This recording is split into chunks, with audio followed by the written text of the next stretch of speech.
Laurie, you make this point about the distinction between tactics and goals, tactics and what is your ultimate strategy. And it's the ultimate strategy that you're not hearing.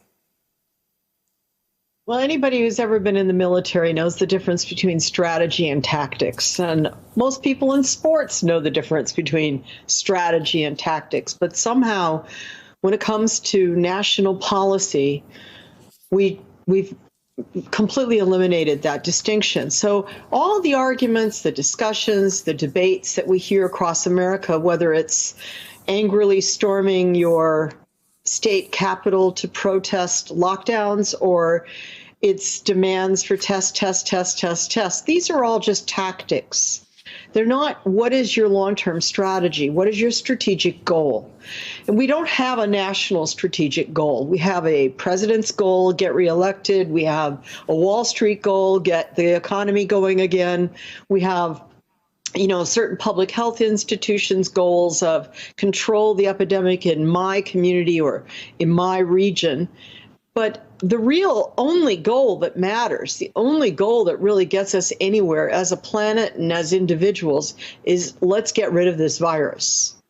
And if the goal is let's get rid of the virus so it doesn't become a new permanent feature threatening humanity as HIV did, as Ebola has, as other viruses that have emerged in the last 30 years have successfully done, then we need a coordinated global strategy. And the United States needs a national strategy.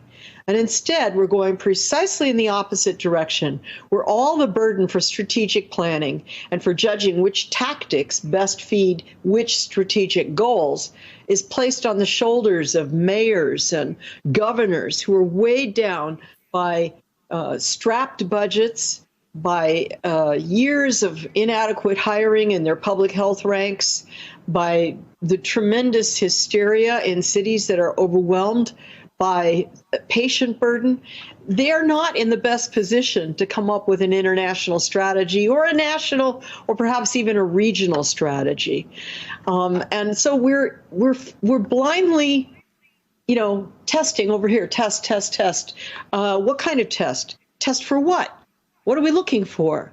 When I test, am I imagining that every single employee walking into my factory will have been tested before entering the door? Am I going to do that every single day, every third day, every fifth day? You don't have to go very far before you realize this is chaos.